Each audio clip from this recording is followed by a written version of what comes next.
Ẹ̀yin èèyàn ilé ẹ káàbọ̀ sí Mashola Gist TV. Ṣé àlàáfíà ni ẹwà gbogbo lè ń kọ́ gist tèmi tí a gbọ́?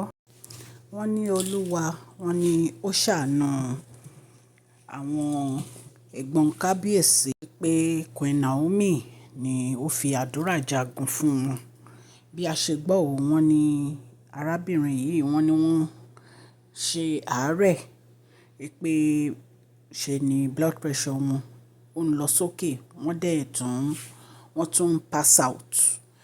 In fact, wọ́n nígbà tó tún wá check blood pressure wọn, wọ́n ní wọ́n rí pé blood pressure wọn tún stable. Wọ́n ní ṣùgbọ́n wọ́n ti gbé wọn lọ sí hospital láìmọye ìgbà. Doctor dẹ̀ ti test wọn, wọ́n ní wọn ò rí nǹkan kan. Wọ́n ní in fact gan, wọ́n ní function kan wà tó ń lọ. Wọ́n ní bó tún ṣe délé náà bẹ̀rẹ̀ sí ṣàárẹ̀. Wọ́n ní àárẹ̀ yìí pọ̀, wọ́n ní kì í ṣe àárẹ̀ kékeré o. Wọ́n ní gbogbo ibi tó dẹ̀ ń gbé wọn lọ, wọ́n ní wọn ò rí nǹkan kan tó ń ṣe wọ́n. Ẹ̀yin èèyàn lé. So wọ́n nígbà tí àárẹ̀ yìí pọ̀ ni wọ́n wá pe Queen Naomi pé kí Queen Naomi gbàdúrà fún wọn. Wọ́n ní bí Queen Naomi ṣe gbàdúrà fún wọn nìyẹn o, ní orí fóònù. Wọ́n ní ìgbà tí Queen Naomi gbàdúrà fún wọn ní orí fóònù, wọ́n ní nígbà tó dẹ̀ tún di alẹ́, wọ́n ní kíní yẹn tún bẹ̀rẹ̀. Wọ́n ní bí wọ́n ṣe pe Queen Naomi nìyẹn, pé kíní yẹn tún ti bẹ̀rẹ̀. Wọ́n ní wọ́n máa ń wá unconscious ní tí kíní yẹn bá bẹ̀rẹ̀. Wọ́n ní wọ́n dẹ̀ máa ń jẹ̀rora gan.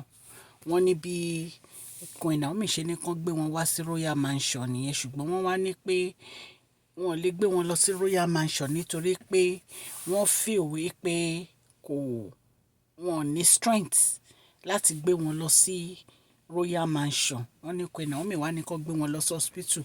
Wọ́n ní bí Queen Naomi ṣe lọ bá wọn lọ hospital nìyẹn tán lọ gbàdúrà fún wọn. Wọ́n ní wọ́n pray for 4 hours lọ hospital.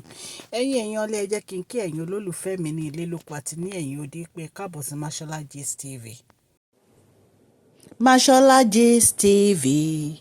Today, Mashola Gist TV.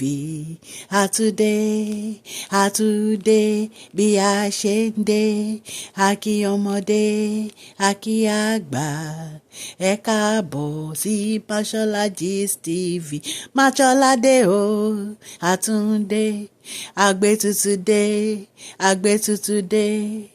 Àmú gist alálùbáríkà wá fún yín lórí public gist, lórí royal gist, lórí celebrate gist. Mashola túndé o, àtúndé.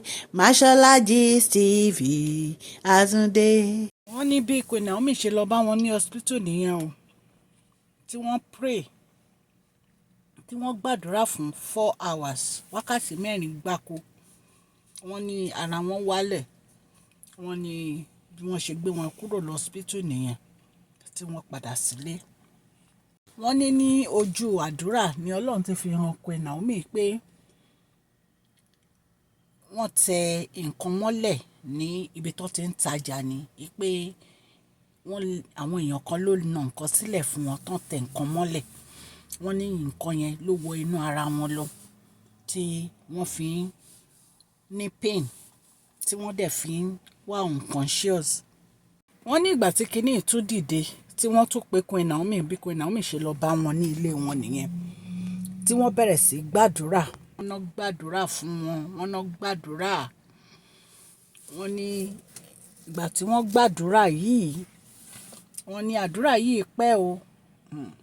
Wọ́n ní gbogbo ogun bó ṣe já nìyẹn, tí ìdè já, tí ìdè tú.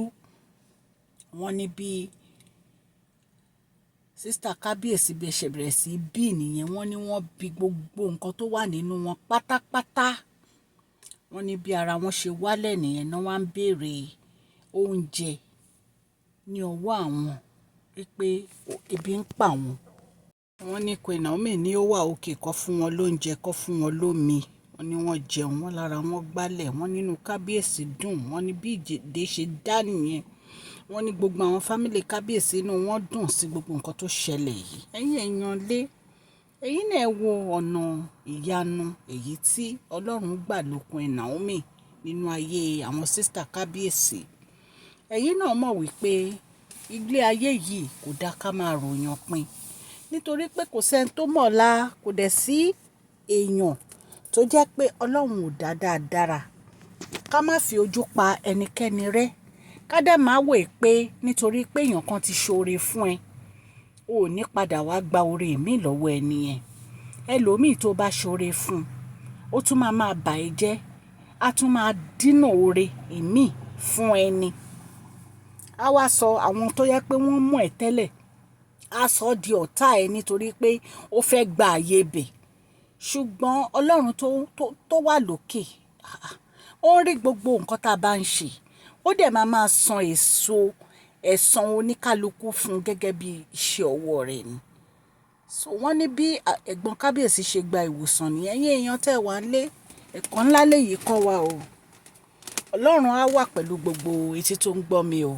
Òkè òkè ni ọlá yín á máa lọ. Gbogbo ẹ̀yin ó subscribers, a kí yín káàbọ̀. Gbogbo ẹ̀yin new subscribers, ẹ ṣé ẹ kúrò àdúró tì. Ọlọ́run á nífẹ̀ẹ́ gbogbo yín o. Ẹ fún fídíò yìí ní thumbs up o. Please share this video, like and subscribe. God bless you all.